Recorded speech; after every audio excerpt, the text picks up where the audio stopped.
what if you lived in Chernobyl? On April 26, 1986, Reactor 4 of the Ukrainian Chernobyl nuclear plant went into meltdown.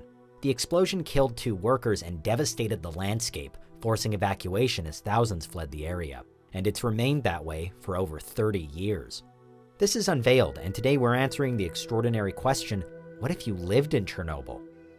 Are you a fiend for facts? Are you constantly curious? Then why not subscribe to Unveiled for more clips like this one, and ring the bell for more fascinating content. The Chernobyl disaster struck because of a malfunction during a safety systems test. As a result of multiple mistakes, the reactor couldn't cool itself down, the nuclear reaction accelerated, and 2 massive explosions were triggered. Toxic debris and radioactive waste were blasted into the environment, choking the area with a reported 400 times more nuclear material than was released from even the Hiroshima atomic bomb. Fires raged on the complex for more than a week, spreading the radiation further still. All told, the fallout was so widespread it blanketed large parts of the USSR itself and was even detected by other nuclear facilities in Sweden. Around 350,000 people were evacuated, and the official zone of alienation, or exclusion zone, stretches for 1,000 square miles. Pripyat, the town closest to the plant itself, is still the most contaminated of all. Official figures say that there were up to 54 fatalities as a direct result of the event, including workers killed by the explosions and dozens who died from acute radiation sickness in the immediate aftermath.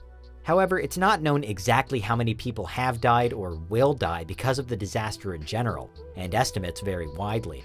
At the time, the Soviet government was criticized for waiting 36 hours before evacuation, meaning that many residents were already suffering from radiation sickness when they were moved out. These early symptoms included nausea, fever, headaches, fatigue, and in some cases, internal bleeding. For those living nearby and those that refused to leave, the chances of dying from radiation sickness or from health problems linked to it were much, much higher. Again, reports differ, but some figures claim that at least 15 children ultimately died of thyroid cancer, a condition that Pripyat residents were found to be at a much higher risk of developing. Today, Greenpeace says that thyroid cancer rates are 100 times higher in the region. The World Health Organization in 2005 also predicted that in the long term, Chernobyl was responsible for at least 4,000 deaths, mainly from cancer and leukemia. The Chernobyl Union of Ukraine cites a significantly higher figure though, saying that the disaster could cause the deaths of 845,000 people altogether. Clearly, there's ongoing disagreement about the impact that the Chernobyl disaster had and continues to have, and the number of deaths isn't the only thing authorities differ on.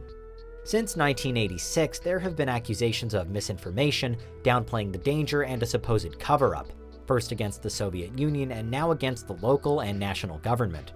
For example, in 2001, the Belarusian pathologist Dr. Yuri Bandazhuski was imprisoned for 8 years on bribery charges, but he claims his sentence was actually linked to a study he published alleging that there were much higher radiation levels surrounding Chernobyl than first thought.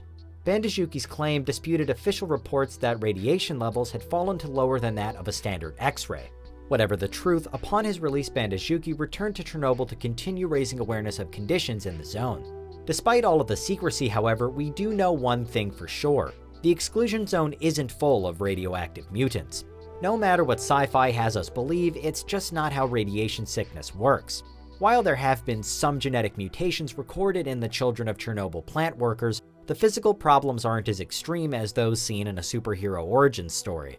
So if you lived in the zone during the disaster, you had a high chance of developing radiation sickness in the short term, a fairly low but very real chance of dying of that radiation sickness in the long term, and you were reportedly at greater risk of developing various cancers. With all of that in mind, it's perhaps strange that anybody would want to live there, but the zone has housed a steady population. While still nobody lives in Pripyat itself, those that call the surrounding zone home are known as the Samozli or self-setters. Today there are only around 150 of them, and nearly all are senior citizens who lived in the region before the disaster and either returned despite the warnings or outright refused to evacuate in the first place.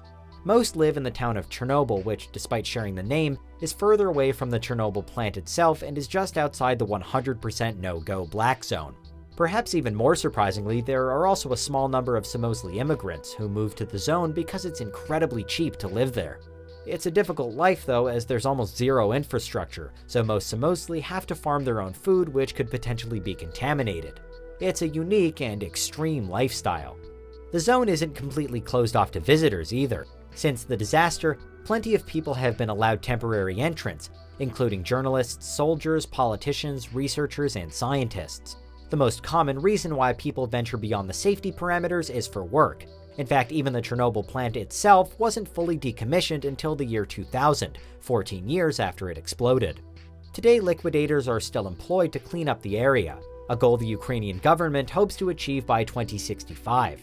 And there have been various construction teams allowed onto the site, although all workers are said to be strictly monitored to ensure they're not at risk. The same goes for anybody else entering the zone, which has been open to tourists since 2010. Increasing numbers have taken trips to Chernobyl to see its abandoned towns for themselves. They're checked over with Geiger counters before, after, and during their visit, and have to sign a lengthy waiver to cover liability if anything happens to them. But it's become a popular day trip out of Kiev.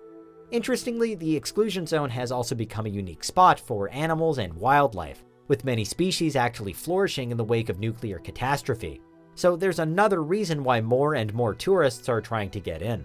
That said, there's no doubt that if you lived in or around Pripyat at the time of the explosion, then you found yourself in a very dangerous situation. And even if you were evacuated immediately, your chances of developing various major health problems at any point in your life were and are much higher. As for today, if you wanted to move into the exclusion zone, you'd be doing so at your own risk.